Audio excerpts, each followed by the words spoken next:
Hi friends, तो मैं एक बार बहुत बहुत स्वागत करता हूं आपका अपने इस IATF के अवेयरनेस सेशन के पार्ट 5 में।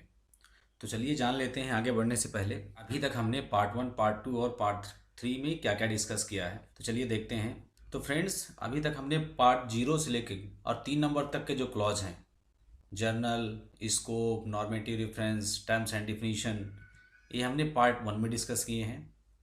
And 4 number and 5 number, context of the organisation and leadership, हमने पार्ट 2 में डिस्कस किए हैं। Then planning and support, clause 6 and 7, हमने पार्ट 3 में डिस्कस किए हैं। आज हम अपने इस सेशन में डिस्कस करने जा रहे हैं क्लॉज नंबर 8, ऑपरेशन, जो कि है हमारा पार्ट 4।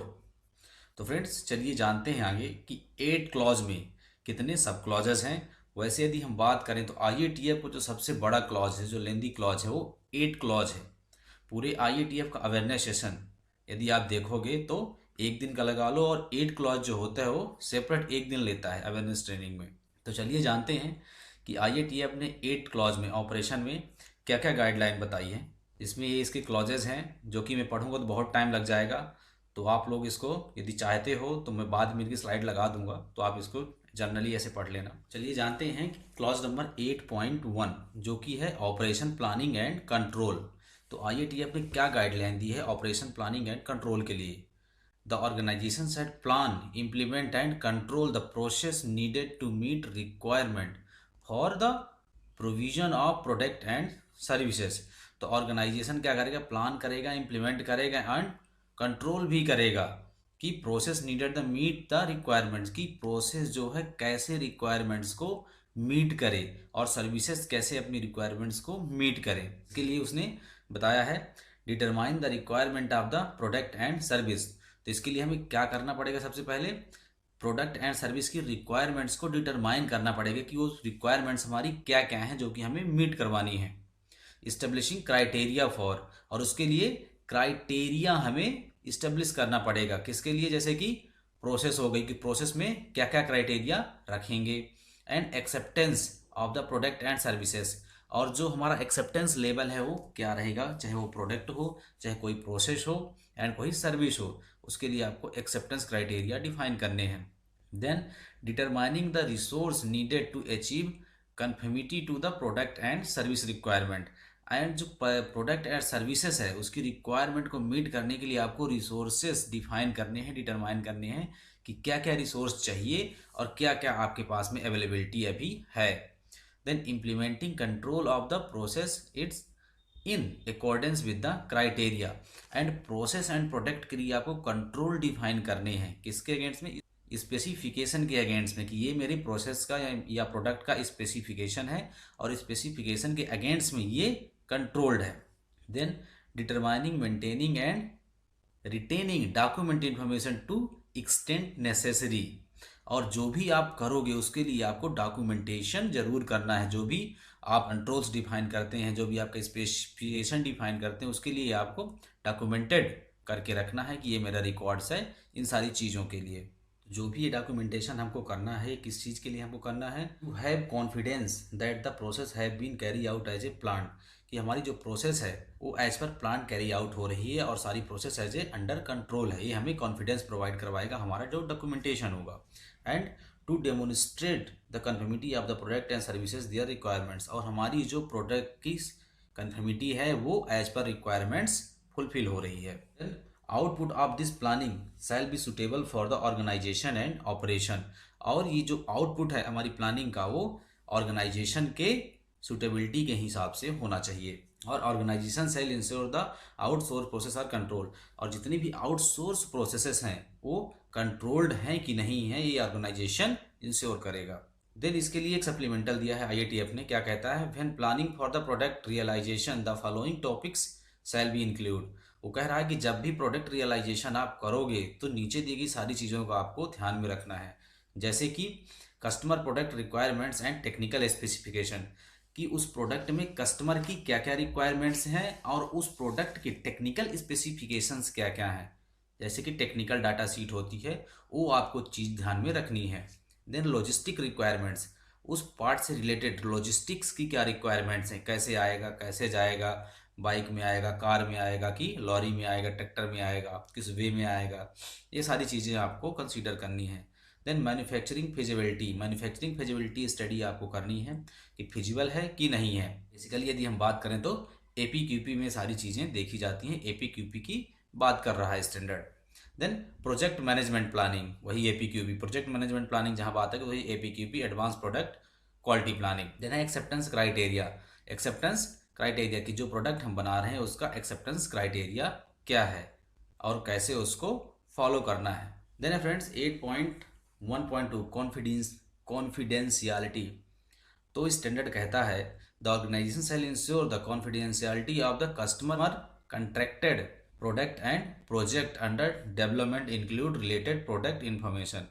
कि जो भी कस्टमर ने आपको प्रोडक्ट दिया है, जो भी आपसे शेयर कर रहा है चीज़ें, वो आपको कॉन्फिडेंशियल रखना है, वो चीज़ें आपको किसी से शेयर नहीं करनी है। यदि वो चीज़ें आप किसी के साथ शेयर करते हो तो कस्टमर आपके साथ में कोई भी एक्शन ले सकता है।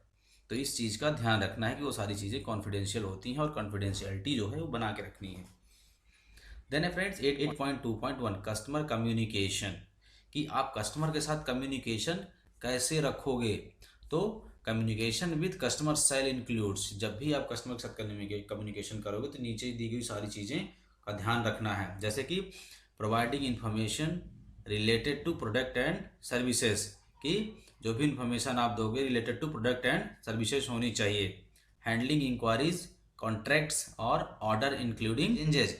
कि इंक्वायरीज कोई आती है, कोई कॉन्ट्रैक्ट ऑर्डर है या कोई चेंज होता है तो उस चीज़ की कस्टमर को इन्फॉर्मेशन आप कैसे दोगे। Then obtaining customer feedback related to the product and services including customer complaints. तो कैसे आप फीडबैक लोगे कस्टमर से कि उसका फीडबैक क्या है तुम्हारे पार्ट से रिलेटेड। ऑब्टेनिंग कस्टमर कंप्लेंट है, कोई फिजिबिलिटी स्टडी है, उसका क्या फीडबैक रहा नहीं रहा, कोई सर्विस है, कोई प्रोडक्ट से रिलेटेड, उसका फीडबैक आप कैसे लोगे। देन हैंडलिंग और कंट्रोलिंग कस्टमर प्रॉपर्टीज, कि कस्टमर की जो प्रॉपर्टीज है उसको कैसे हैंडल करना है, कैसे कंट्रोल करना है, उसका क्या कम्युनिकेशन रहेगा आपका। देन IATF ने इसमें एक सप्लीमेंटल जोड़ दिया है जो कि क्या कहता है, रिटर्न और verbal communication shall be in the language agreed with the customer. अब क्या कह रहा है IATF की, रिटर्न और वर्बल कम्युनिकेशन होना चाहिए जिसमें कस्टमर से एग्रीड लैंग्वेज होनी चाहिए। कि जो भी कस्टमर एग्री करे उस लैंग्वेज में वह कम्युनिकेशन होना चाहिए। इसके लिए आपके पास एक में डॉक्यूमेंटेड प्रोसीजर होना चाहिए।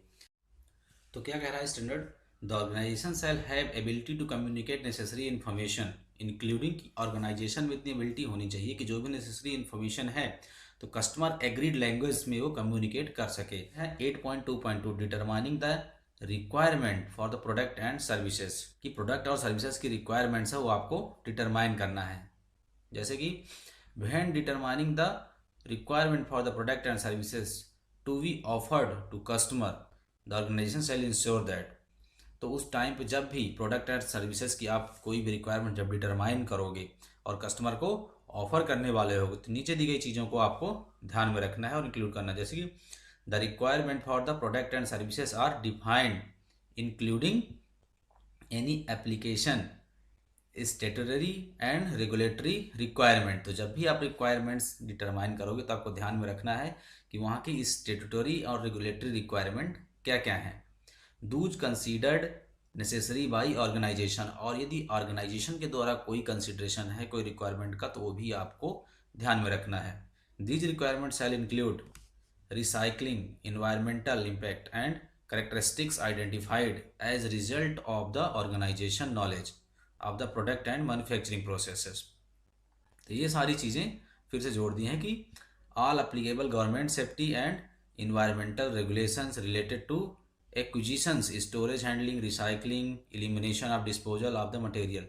तो ये सारी चीज़ों का आपको ध्यान में रखना है कि कोई रिसाइकलिंग होती है उसको क्या कैसे करेंगे, कोई रिवर कैसे करेंगे, कोई स्टोरेज रखना है कैसे रखेंगे, हैंडलिंग कैसे करेंगे प्रोडक्ट की, और कोई स्क्रैप होता है उसका डिपोजिशन कैसे करेंगे आप। ठीक है, कोई स्टेटरी रेगुलेटरी रिक्वायरमेंट्स है वो कैसे देखना है, कोई गवर्नमेंट की रिक्वायरमेंट्स है वहाँ की स्टेट गवर्नमेंट की वो कैसे करना है, कोई सर्टिफिकेशन बॉडी की रिक्वायरमेंट है वो कैसे आपको करना है। तो ये सारी चीज़ें कह रहा है स्टैंडर्ड की आपको ध्यान में रखनी है और उसमें डिटरमाइन करना है और डॉक्यूमेंटेड करना है और रखना है। Then review of the requirements for the product and services. तो जो भी आप प्रोडक्ट एंड सर्विसेज उसकी रिव्यू भी करना है आपको। The organisation shall ensure that has ability to meet the requirement for product and services to be offer to customer. तो क्या कह रहा है स्टैंडर्ड, सारी रिक्वायरमेंट्स को आपको लिख के और रिव्यू करना है कि जो भी रिक्वायरमेंट्स आप कस्टमर को ऑफर कर रहे हो तो आपके ऑर्गेनाइजेशन के पास इतनी एबिलिटी है कि उस चीज़ को फॉलो कर सके और 100% कंप्लायंस उसमें कर सके। Then organization shall conduct a review before committing to the supply product and services to the customer to including। तो कस्टमर को देने से पहले ऑर्गेनाइजेशन क्या है, इसका रिव्यू करेगा अच्छे से बैठ के ढंग से सेफ्टी के साथ में कि जो सारी चीज़ें हम कस्टमर को ऑफर कर रहे हैं वो फिजिबल हैं कि नहीं है। चलिए देखते हैं कौन कौन सी रिक्वायरमेंट्स हैं वो। Requirement specify the customer including the requirements for delivery and post delivery activities. और delivery and post delivery activities जो भी हैं वो सारी चीज़ें आप उसमें इंक्लूड करोगे जो भी कस्टमर्स ने दे रखी हैं और उनका रिव्यू करेंगे। The requirements not stated by the customer but necessary for the specified और इंटेंडेड यूज व्हेन नोज। तो ऐसी कुछ चीज़ें जो कस्टमर ने नहीं दे रखी, नहीं मांग रखी हैं, बट क्या है कि आपकी डिलीवरी और प्रोडक्ट के लिए वो नेसेसरी हैं, वो चीज़ें भी आप उसमें डालोगे और उस सब सारी चीज़ों का रिव्यू करोगे। Then requirement specified the organisation. Then ऐसी रिक्वायरमेंट जो ऑर्गेनाइजेशन के द्वारा स्पेसिफाइड की गई हैं उन चीज़ों को आप उसमें डिटरमाइन करोगे और उसका रिव्यू करोगे। Then statutory and regulatory requirements applicable for the product and services. और उस प्रोडक्ट एंड सर्विसेज में जो, तो इसमें जो भी स्टेटरी and regulatory requirements product and services के लिए हैं उन सारी चीज़ों को आप रिव्यू करोगे पहले। Then contract order requirements differing from the those previously expressed. और यदि कॉन्ट्रैक्ट और ऑर्डर रिक्वायरमेंट्स कोई है जो कि डिफरेंट है फ्रॉम प्रीवियसली एक्सप्रेस, जो कि पहले दिखाई गई थी या सबमिट की गई थी, तो आप उन सारी चीज़ों का आप फिर से उसमें डिटरमाइन करोगे और रिव्यू करोगे और उसके बाद ही कस्टमर को आप ऑफर करोगे। ये नहीं कि बस आपने डिटरमाइन कर दिया, रिव्यू नहीं किया होगा कि नहीं होगा और कस्टमर को दे दिया हाँ जी करेंगे, जब बाद में आपको एक्चुअल करने की ना बारी आई तो पता चले फेलियर हो गया। तो इसीलिए स्टैंडर्ड कह रहा है कि इन सारी चीज़ों का पहले रिव्यू करना है, देन आपको कस्टमर को ऑफर करना है। एंड इसमें अब क्या नया है, ऑर्गेनाइजेशन क्या है, रिटेन द डॉक्यूमेंटेड इन्फॉर्मेशन। तो जो भी हमने रिव्यू किया है उन सारी चीज़ों का ऑर्गेनाइजेशन एक डॉक्यूमेंटेड इन्फॉर्मेशन बनाएगा, एक डॉक्यूमेंट बनाएगा और वो सारी चीज़ें डॉक्यूमेंट में होनी चाहिए। क्या, on the result of the review, जो हमने रिव्यू किया उसका रिजल्ट क्या निकला वो डॉक्यूमेंट में आना चाहिए। देन यदि रिव्यू के टाइम पे कोई नई रिक्वायरमेंट निकली है प्रोडक्ट एंड सर्विसेज में तो वो भी डॉक्यूमेंटेड होनी चाहिए। देन है ऑर्गेनाइजेशन मैन्युफैक्चरिंग फिजिबिलिटी। तो अब यहाँ पे स्टैंडर्ड फिजिबिलिटी स्टडी की बात कर रहा है कि ऑर्गेनाइजेशन जब भी सारे काम करेगा तो पहले फिजिबिलिटी स्टडी करेगा। कोई भी जैसे एनपीडी में नया पार्ट आता है तो हम देखते हैं कि पहले हम फिजिबिलिटी स्टडी करते हैं। तो चलिए देखते हैं कि स्टैंडर्ड ने क्या गाइडलाइंस बताई हैं इसके लिए। The organisation shall utilise a multidisciplinary approach to conduct an analysis determine if it is feasible that the organization manufacturing process are capable of consistently producing product that meet all of the engineering and capability requirements specified by the customer। तो feasibility का organisation manufacturing feasibility का मतलब क्या होता है कि हम एक मल्टी डिसिप्लिनरी अप्रोच के साथ में सारी चीज़ों की स्टडी करते हैं उस पार्ट की कि हमारी जो इंजीनियरिंग की स्पेसिफिक रिक्वायरमेंट्स हैं और जो कैपेसिटी रिक्वायरमेंट्स स्पेसिफाइड की गई है, जो रिक्वायरमेंट्स दी गई है कस्टमर के द्वारा, वो मीट हो रही है कि नहीं हो रही है। इसी चीज़ को हम कहते हैं organisation manufacturing feasibility study. Then organisation shall conduct this feasibility analysis for any manufacturing और product technology new to the organisation for any changes manufacturing process और प्रोडक्ट डिज़ाइन। तो जो फिजिबिलिटी स्टडी हम करते हैं तो ऐसी चीज़ों के लिए करते हैं यदि कोई नई टेक्नोलॉजी आ गई है या कोई नया प्रोडक्ट आ गया है या कोई नई प्रोसेस हमने इंट्रोड्यूस कर दी है या प्रोडक्ट में कोई चेंज कर दिया है कस्टमर ने, उस केस में हमको क्या करना पड़ता है, फिजिबिलिटी स्टडी दोबारा से करनी पड़ती है। Then change to require the product and services. The organization shall ensure that the relevant document information is amended and that relevant person are made aware for the changed requirements when the requirements for the product and services are changed। तो अब standards क्या कहना चाहता है दोस्तों कि यदि मान लीजिए कोई प्रोडक्ट एंड सर्विसेज है या आपकी कोई प्रोसेस है, यदि उसमें बिटवीन में यदि कोई चेंज आ जाता है तो उस चेंज को आप रिलीवेंट पर्सन तक आप कैसे पहुंचाते हो। तो स्टैंडर्ड की इसमें क्लियर गाइडलाइन है, सीधे मैंडेटरी रिक्वायरमेंट दे दी है कि यदि कोई भी चेंज आता है आपके प्रोडक्ट प्रोसेस में या सर्विसेज में, तो आपको नीचे तक डाउन द लाइन आपको बताना है, अवेयरनेस देनी है कि इस पार्ट में, इस प्रोसेस में, इस प्रोडक्ट में, इस सर्विस में ये चेंजेस आए हैं।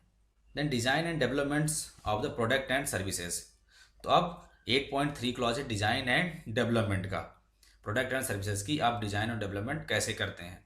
तो क्या कहता है standard, the organisation shall establish, implement and maintain design and development process that is appropriate to ensure the subsequent provision of the product and services. तो ऑर्गेनाइजेशन को क्या करना है, इस्टेब्लिश करना है, इम्प्लीमेंट करना है, मेंटेन करना है डिज़ाइन डेवलपमेंट का एक प्रोसेस होना चाहिए सबसे पहले, कि वो सारी चीज़ों को इंश्योर कर सके कि जो भी चीज़ें चल रही हैं प्रोडक्ट एंड सर्विसेज में वो सारी अंडर कंट्रोल हैं।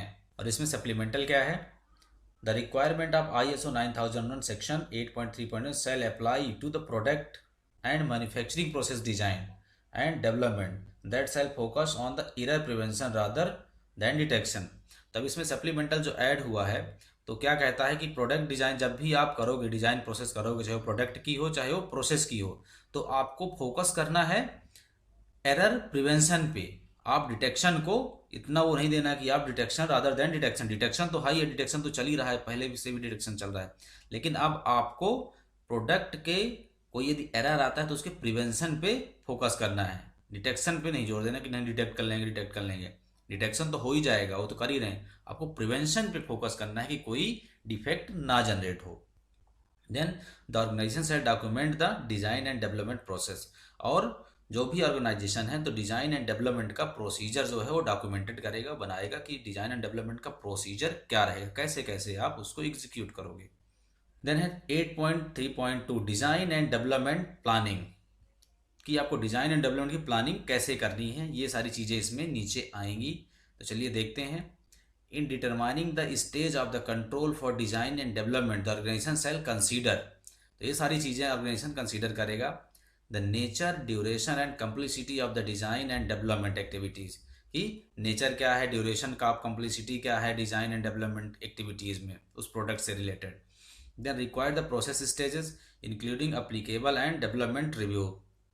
सारी चीज़ें आपको रिव्यू करना है, कितनी प्रोसेस आपको रिक्वायर्ड है including applicable and development reviews, उस रिव्यू में उसका सारी चीज़ें रिव्यू करेगा, और उस प्रोडक्ट के लिए कितनी प्रोसेस बनाना है, कितनी रिक्वायर्ड है, वो सारी चीज़ें उसमें डॉक्यूमेंटेड करेगा और लिखेगा, रिव्यू करेगा।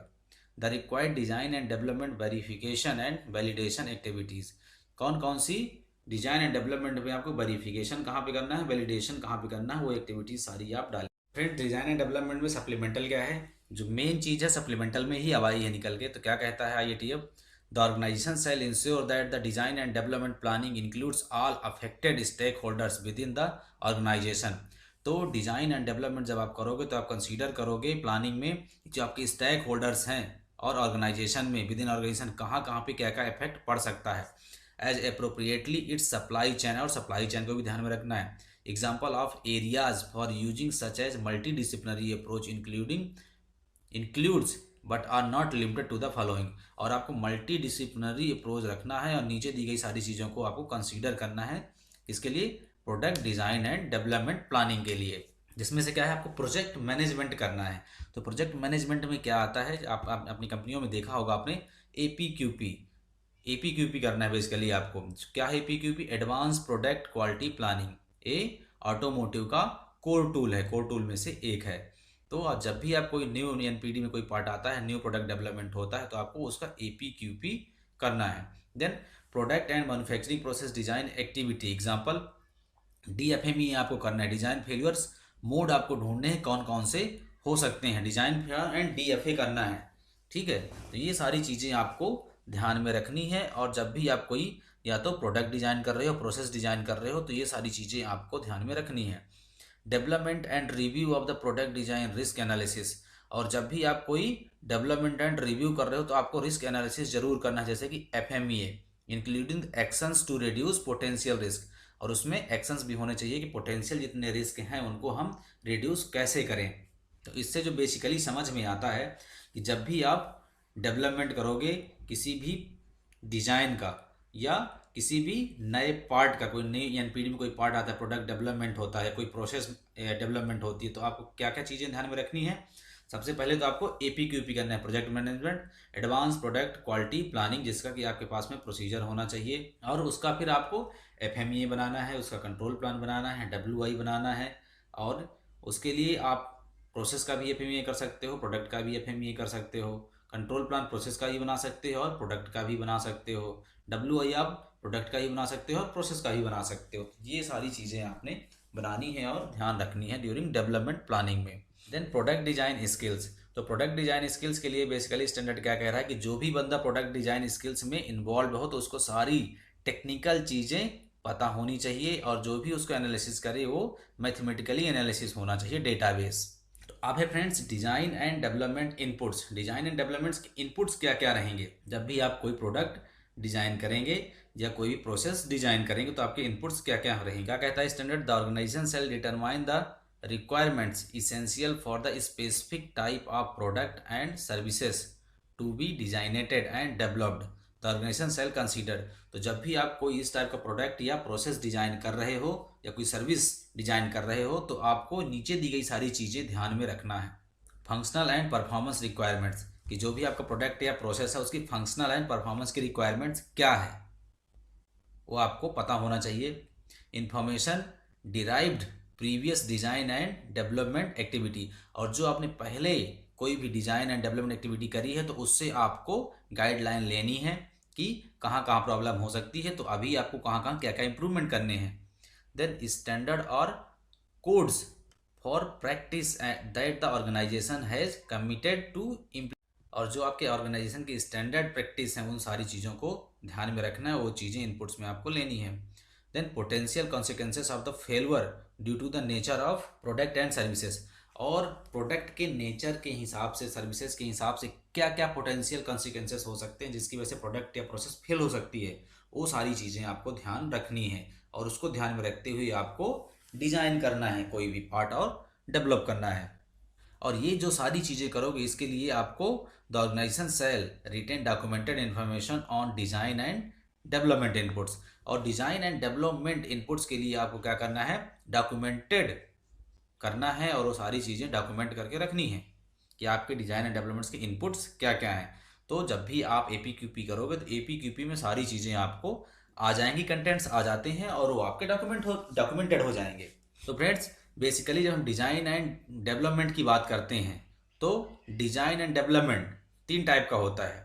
जैसे कि पहला हमारा है प्रोडक्ट डिज़ाइन, हम प्रोडक्ट डिज़ाइन करते हैं और प्रोसेस डिज़ाइन करते हैं, और प्रोसेस के या प्रोडक्ट के स्पेशल करेक्टरिस्टिक्स जो होते हैं वो हम डिज़ाइन करते हैं। तो चलिए देखते हैं कि प्रोडक्ट डिज़ाइन इनपुट क्या क्या होते हैं और प्रोसेस डिज़ाइन इनपुट क्या क्या होते हैं। तो देखते हैं प्रोडक्ट डिज़ाइन इनपुट क्या है।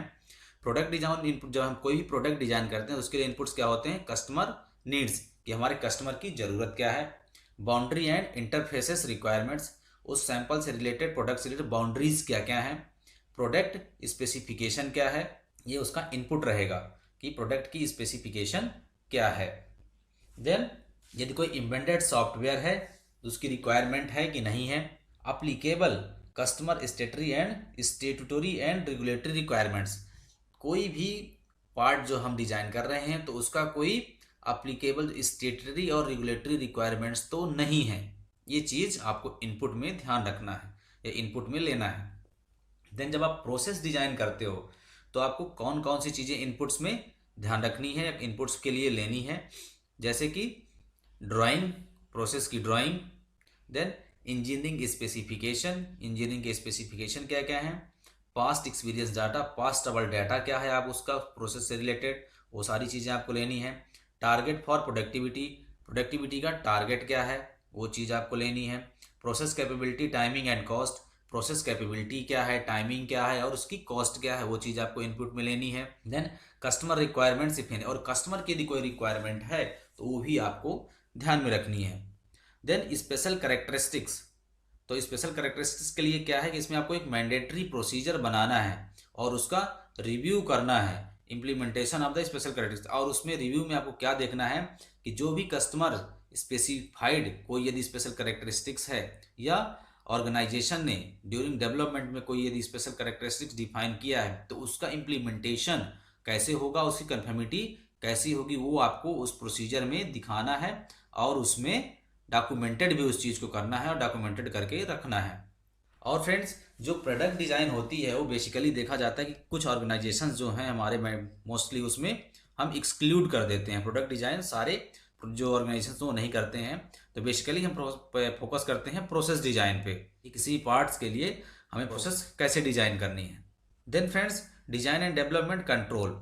जो भी हमने डिज़ाइन और डेवलपमेंट करने हैं उसके कंट्रोल्स अब हमें कैसे रखना है। हमने इनपुट्स देख लिए कि इनपुट हमने क्या क्या लेने हैं, इनपुट्स क्या क्या हैं। अब उन इनपुट्स का कंट्रोल हम कैसे करेंगे, कंट्रोल हम कैसे कर सकते हैं, रिव्यू करेंगे, वेरिफिकेशन करेंगे और वैलिडेशन करेंगे।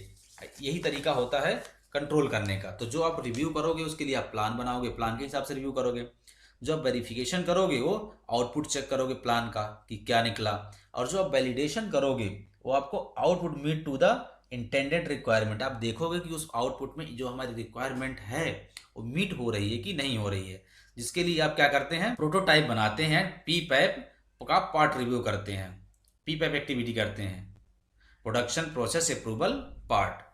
देन हम मॉनिटरिंग कैसे करनी है सारी चीज़ों की हमको। Measurement at the specified stage during the design and development of the product and process shall be defined, analysed and reported with the summary results and inputs management review. तो जब भी आप मैनेजमेंट रिव्यू करोगे तो उस management review में सारी चीज़ें आपको एज ए समरी ले जाना है और सारी चीज़ें मॉनिटर करनी है। When required by the customer, measurements of the product and process developed activities shall reported to the customer at stage specified और एग्रीड बाय द कस्टमर। और यदि कस्टमर कोई रिक्वायरमेंट्स मांगता है कि अब जो मेरा प्रोडक्ट किसी स्टेज में भी अंडर डेवलपमेंट है तो मेरे को वो चीज़ें सारी सबमिट करो कि उसका क्या स्टेटस है, तो आपको कस्टमर के साथ में वो सारी चीज़ें शेयर भी करनी है कि हाँ देखो मेरा आपका पार्ट इस स्टेज में है, फेज़ 1 में है, फेज़ 2 में है, फेज़ 3 में है, एज पर APQP मैट्रिक। और वो चीज़ें आपको स्टेटस आपको कस्टमर के साथ में शेयर कर देना है। Then design and development validation. तो design and development validation shall be perform in the accordance with the customer requirements. जो भी वैलिडेशन करेंगे कस्टमर के रिक्वायरमेंट्स के हिसाब से करेंगे। कस्टमर जैसे चाहेगा कि आपको इसको ऐसे वैलिडेट करो तो वैसे इसको वैलिडेट हमें करना पड़ेगा। Including any applicable industry and governmental agency issued regulatory standard. जो भी आपका इंक्लूडिंग कोई कंपनी का स्टैंडर्ड है या कोई गवर्नमेंट ने स्टैंडर्ड इशू कर रखा है उसके according. The timing of design and development validation shall be planned in alignment with the customer specific timing as applicable। और उस प्रोडक्ट का टाइमिंग जो भी होगा डेवलपमेंट का और उसका वैलिडेशन का कि इतने दिन में डेवलपमेंट हो जाएगा, इतने दिन में वैलिडेट करेंगे, वो कस्टमर स्पेसिफाइड करेगा कि मेरे को इतने दिन के अंदर अंदर चाहिए। और वो सारी चीज़ें एक कॉन्ट्रैक्ट बनाना है, कॉन्ट्रैक्ट में डॉक्यूमेंटेड करनी है और लिखनी है यहाँ कस्टमर ने ये सारी चीज़ें मांगी हुई है और इसके हमारा एग्रीमेंट ये रहा।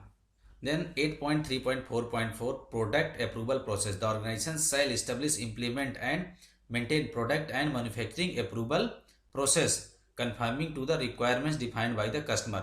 तो कस्टमर ने जो भी रिक्वायरमेंट्स डिफाइन करी है उसके लिए हमें क्या करना है, कैसे पता चलेगा कि कस्टमर की रिक्वायरमेंट सारी जो है वो फुलफिल हो रही है, मीट हो रही है। तो उसके लिए हमको प्रोडक्ट अप्रूवल प्रोसेस का सिस्टम इन्वेल्ट करना है अपनी ऑर्गेनाइजेशन में और उसको फॉलो करना है। देन ये सारी चीज़ें करने के बाद में अब क्या आता है, डिजाइन एंड डेवलपमेंट आउटपुट्स। जो भी हमने डिजाइन किया है और जो भी हम डेवलप करें उसका आउटपुट्स क्या निकला। तो यदि हम प्रोडक्ट डिजाइन की बात करें तो प्रोडक्ट डिजाइन का आउटपुट क्या रहेगा, drawing and DFMEA, engineering specification, product specification and material specification and packaging and label requirements for shipment.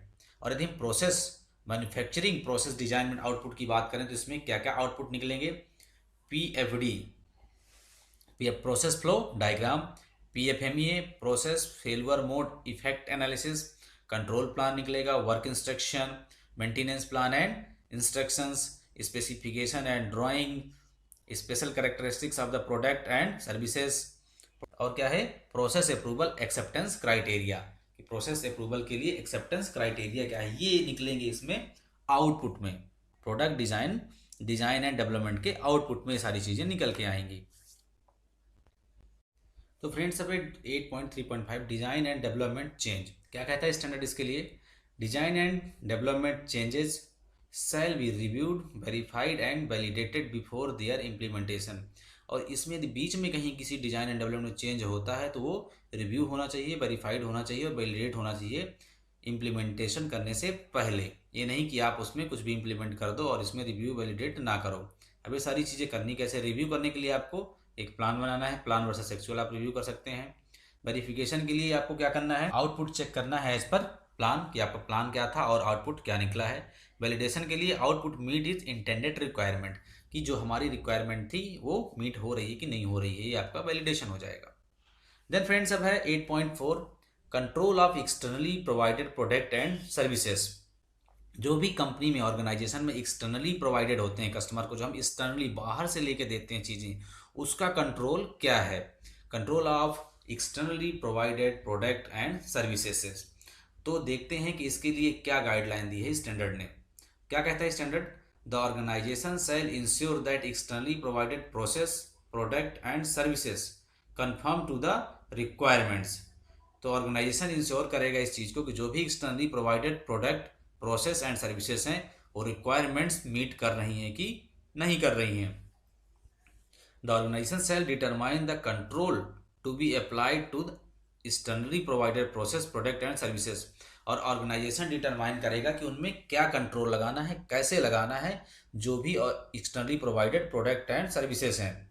The organisation shall determine and apply criteria for evaluation, selection, monitoring of performance and re-evaluations of externally provider based on their ability to provide process or product and services in accordance with the requirement।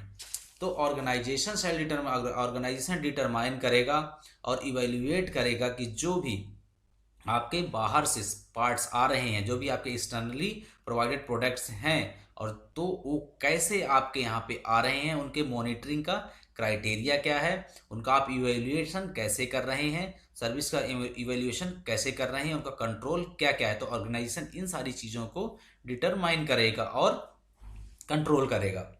Then the organization shall retain documented information of these activities. Necessary actions arise from the evaluations।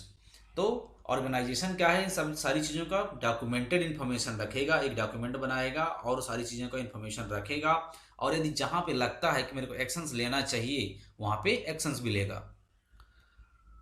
Then है इसमें एक supplemental है, general supplemental है। The organisation shall include all product and services that affect customer requirement such as subassembly, sequencing, sorting, reworks and calibration services in the scope of their definition of externally provided products, process and services।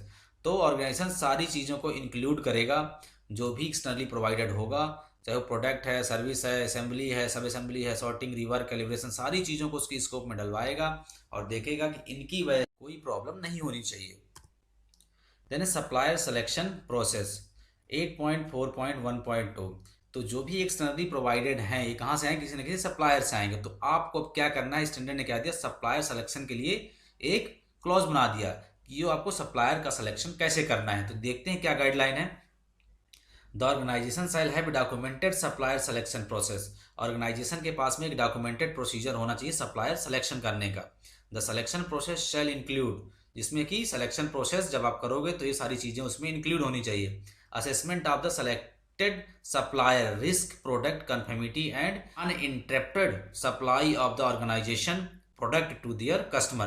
तो सबसे पहले आपको supplier का assessment करना है और उसमें देखना है कि रिस्क जो है वो कितना है, और जो सप्लाई हम वहाँ सप्लायर करेगा उसमें कोई इंटरप्शन तो नहीं आएगा, उसमें फिजिबिलिटी है उसके पास उतना प्रोडक्ट बनाने की कि नहीं है, जो भी हमारे रिक्वायरमेंट है वो सप्लायर फुलफिल कर सकता है कि नहीं कर सकता है, वो सारी चीज़ें आप असेसमेंट के दौरान देखोगे और चेक करोगे।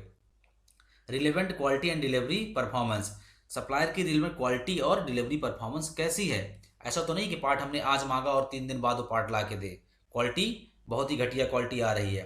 Then evaluation of the supplier quality management system, और सप्लायर क्वालिटी मैनेजमेंट सिस्टम क्या है सप्लायर के पास में, जो भी आप सप्लायर सेलेक्ट कर रहे हो। Then multidisciplinary decision making, supplier के पास में मल्टी डिसिप्लिनरी डिसीजन मेकिंग हो रही है कि नहीं हो रही, कोई प्रोविजन ऐसा है कि नहीं है। Then assessment of the supplier assessment of software development capabilities if applicable, और यदि कोई सॉफ्टवेयर रिलेटेड है सप्लायर तो उसमें उसकी कैपेबिलिटी क्या है और एप्लीकेबिलिटी क्या है, वो भी सारी चीज़ें आपको ध्यान रखना है।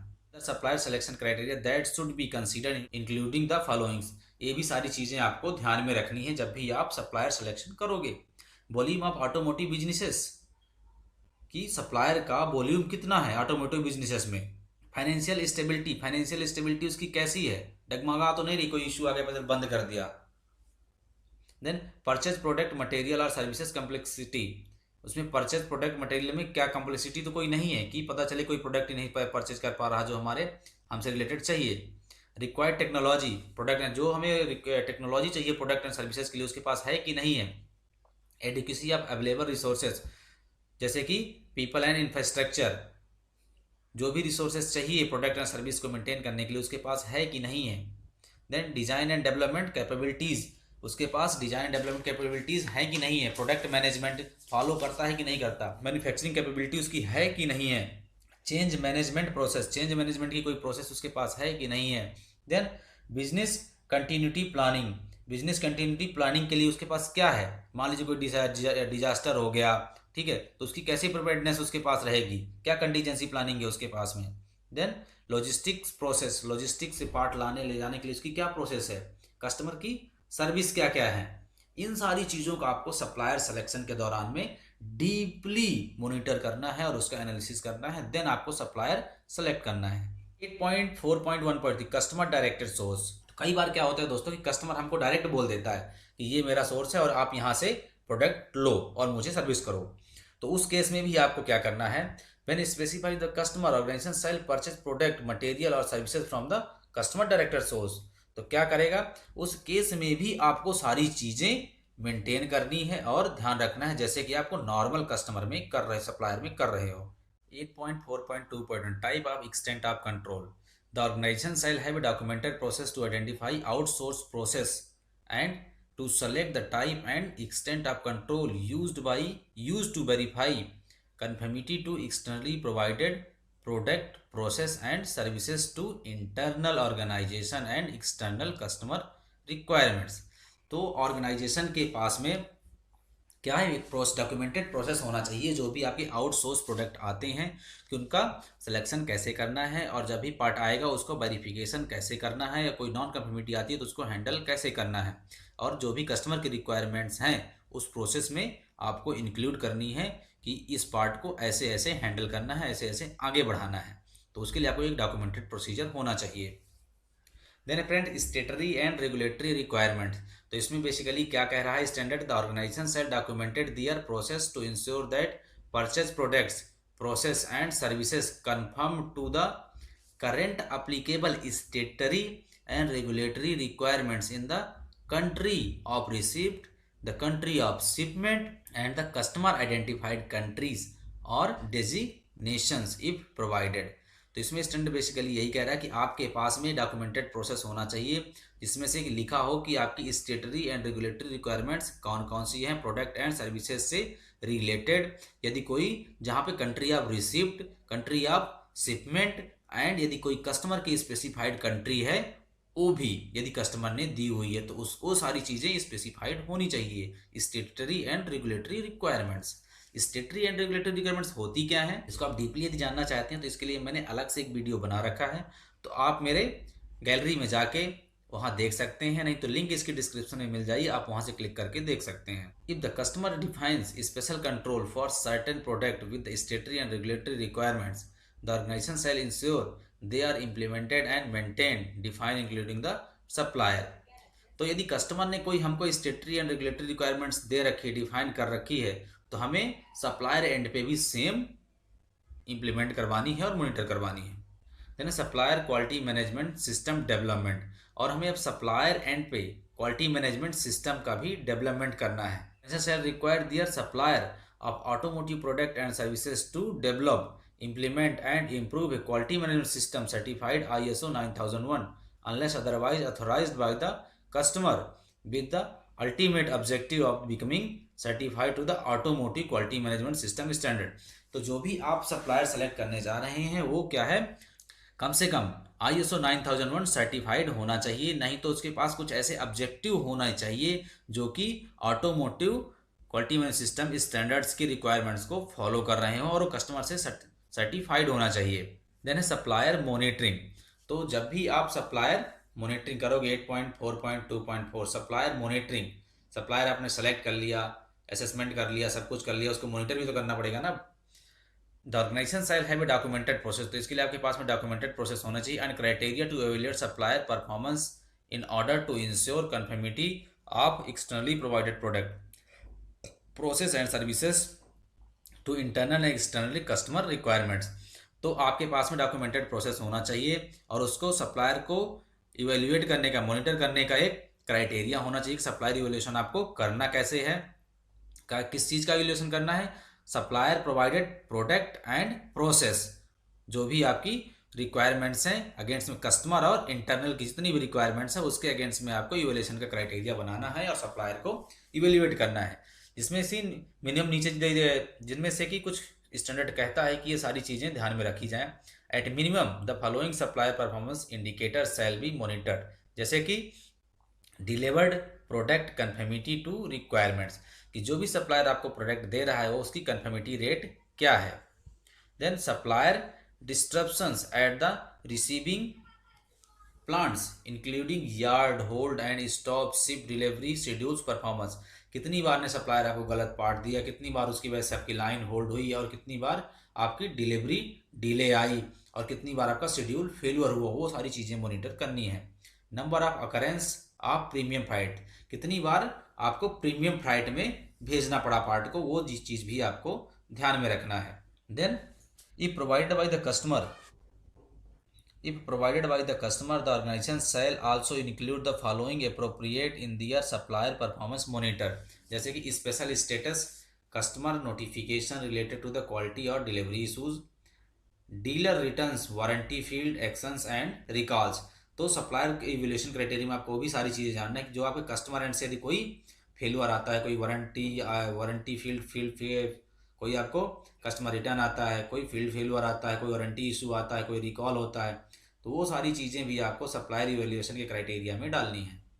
देन है फ्रेंड्स सेकंड पार्टी ऑडिट, आपको सेकंड पार्टी ऑडिट भी करनी है सप्लायर की, जैसे कि इसमें क्या क्या चीज़ें देखना है, सप्लायर रिस्क असेसमेंट करना है, सप्लायर मॉनिटरिंग हो जाएगी, सप्लायर QMS डेवलपमेंट आप देख सकते हैं, देन प्रोडक्ट ऑडिट कर सकते हैं और प्रोसेस ऑडिट ध्यान में कर सकते हैं।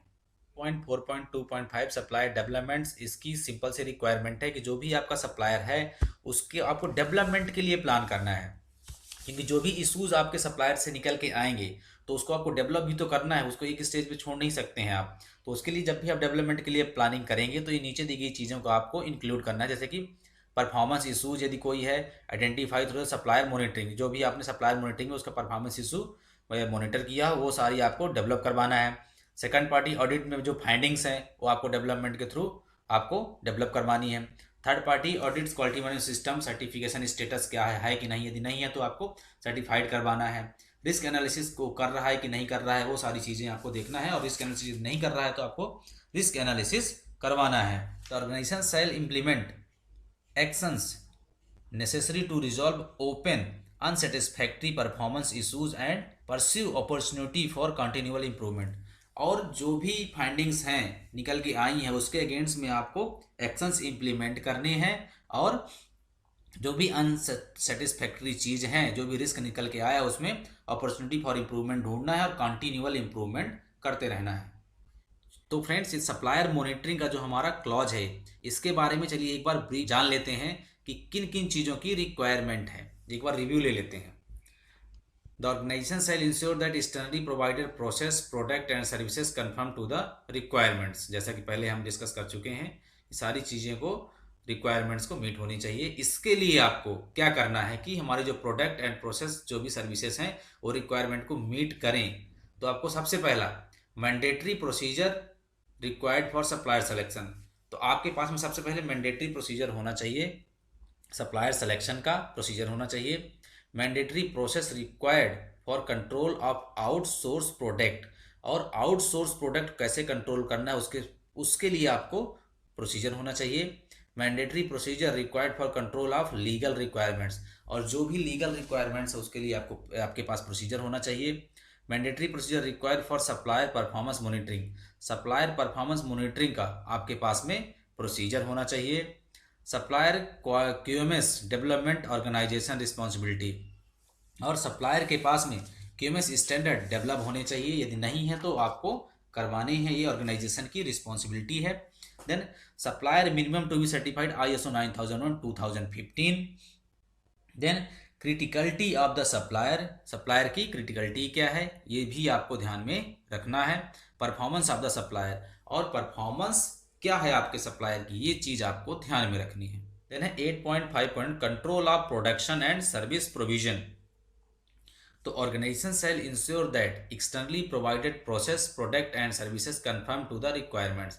तो ऑर्गेनाइजेशन इन चीज़ों को इंश्योर करेगा कि जो भी externally provided product and process हैं वो रिक्वायरमेंट को मीट कर रहे हैं। अब वो कैसे करेगा, जैसे कि control plan shall be available as per annexure IF standard, जो भी आपका प्रोडक्ट है प्रोसेस उसके लिए कंट्रोल प्लान होना चाहिए।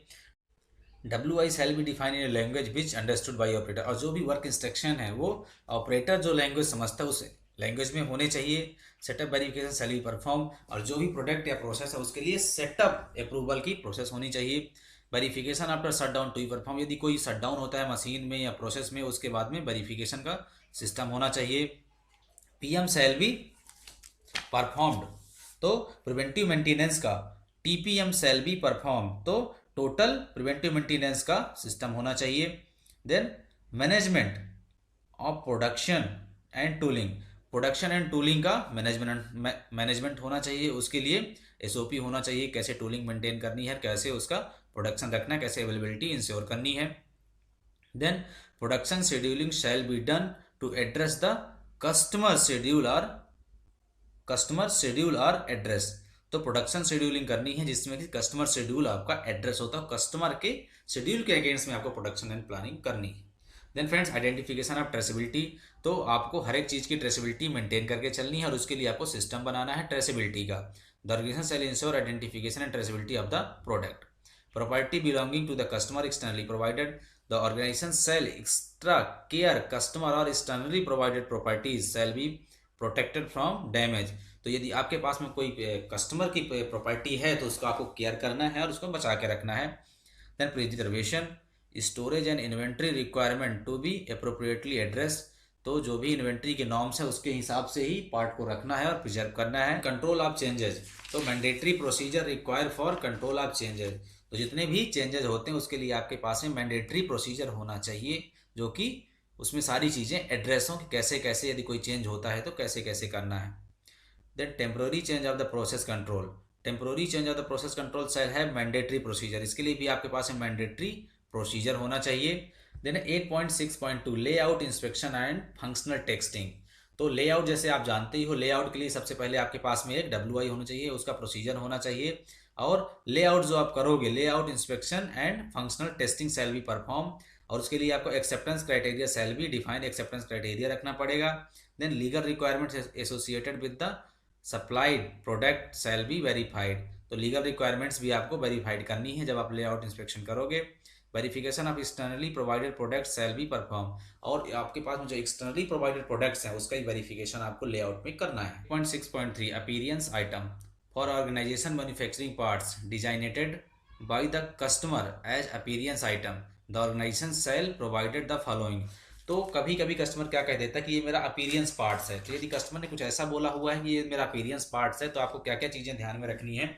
Appropriate resources including lighting for evaluation, तो उसके लिए आपको लाइटिंग का विशेष ध्यान रखना है जब भी आप पार्ट को इवेल्युएट कर रहे हो, टेस्ट कर रहे हो। मास्टर सैंपल आपके पास में होना चाहिए कलर वाले, और ग्रेन ग्लॉस जो भी है वो सारी चीज़ें आपके पास में होना चाहिए। इमेज यदि ये इसका सिस्टम है तो इमेज आपको रखनी है, और जो भी टेक्नोलॉजी आपको सिलेक्ट चाहिए वो टेक्नोलॉजी आपके पास में होनी चाहिए।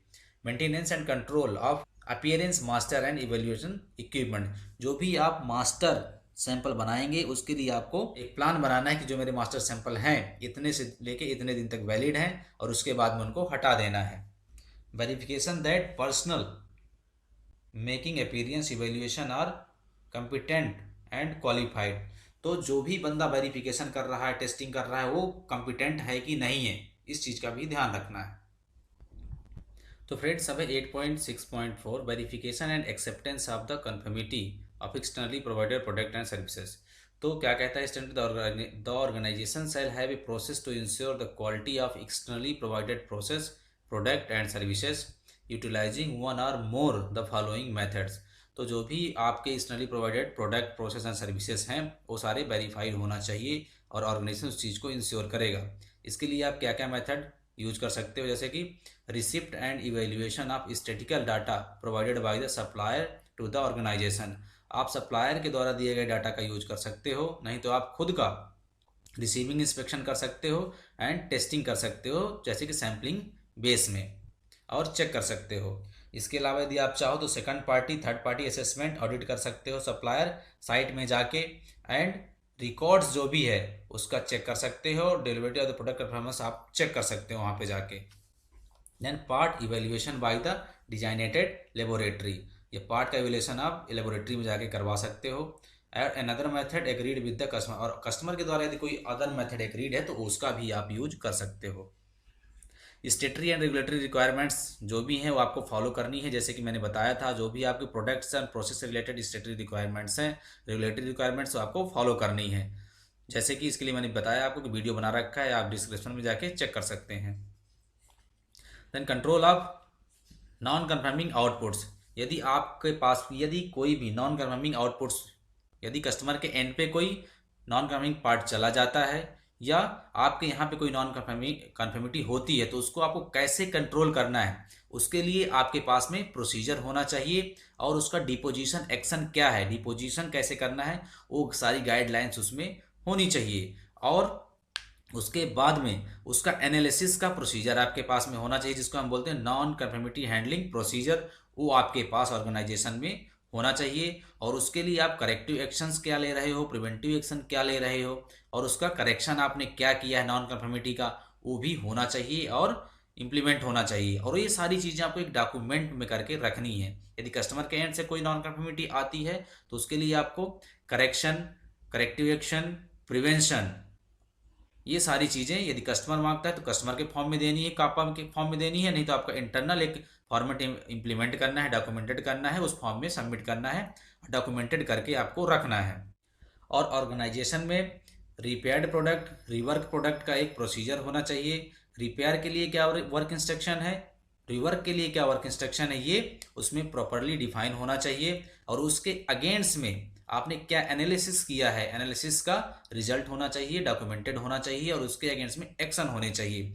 और यदि आपका कोई रिवर्क किया हुआ पार्ट यदि कस्टमर को दे रहे हो तो आप कस्टमर को भेजने से पहले आपको प्री इन्फॉर्मेशन लेनी है, देन आपको कस्टमर को सेंड करना है, जब आपके पास में कस्टमर से अथॉराइजेशन आ जाता है उसके बाद में। और यदि कस्टमर कोई कंसेशन देता है तो वो आपको रिकॉर्ड करना है। Customer notification, the organisation shall immediately notify to the customer in events that non conformity product has been shipped, जैसे कि मैंने अभी आपको बताया। Initially communication shall be followed with the detail documentation of the events, तो सारी चीज़ें document करके रखनी है। कस्टमर को नोटिफिकेशन जो दोगे वो भी आपका डॉक्यूमेंटेड होना चाहिए, जो भी आप कंसेशन कस्टमर से मिलेगा। देन है नॉन कन्फर्मिटी प्रोडक्ट डिपोजिशन, जैसे कि मैंने पहले आपको बताया है कि ऑर्गेनाइजेशन के पास में इसके लिए प्रोसीजर होना चाहिए, और प्रोसीजर के हिसाब से सारी नॉन कन्फर्मिटी रिवर्क हो, रिपेयर्ड हो, उसके हिसाब से सारी वेरीफाइड होंगी, और उसके हिसाब से ही सारी चीज़ें मेंटेन करनी है। 8.7.2 the organisation shall retain documented information that describe the non conformity, यदि कोई नॉन कन्फर्मिटी है उसका डॉक्यूमेंटेड प्रोसीजर होना चाहिए, जिसको हम बोलते हैं कस्टमर कंप्लेन लॉग बुक होनी चाहिए। डिस्क्राइब द एक्शन टेकन, क्या आपने एक्शन टेकन किया, क्या आपने एक्शंस लिया है, करेक्टिव, प्रिवेंटिव, करेक्शन, वो आपके डॉक्यूमेंटेड होना चाहिए।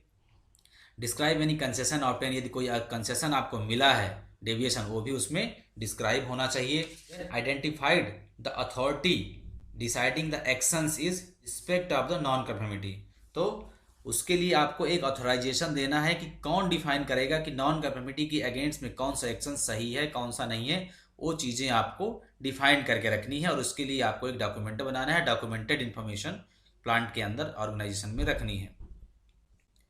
तो फ्रेंड्स, यदि IATF का एक पार्ट 4 आपको अच्छा लगा हो और इन्फॉर्मेशन आपको अच्छी लगी हो तो वीडियो को लाइक कर दें, और हाँ, ये इन्फॉर्मेशन को अपने दोस्तों के साथ ज़रूर शेयर करें ताकि वो भी इस इन्फॉर्मेशन का अपने करियर में यूज़ कर सकें।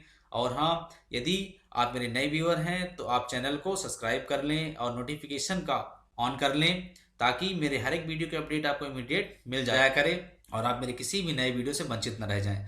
तो फ्रेंड्स, यदि मेरा वीडियो अच्छा लगा हो तो मेरे कमेंट सेक्शन में जाए कमेंट करके ज़रूर बताएं कि वीडियो आपको कैसा लगा। और यदि आपको इसमें इम्प्रूवमेंट चाहते हैं तो भी कमेंट करके मेरे को ज़रूर बताएं।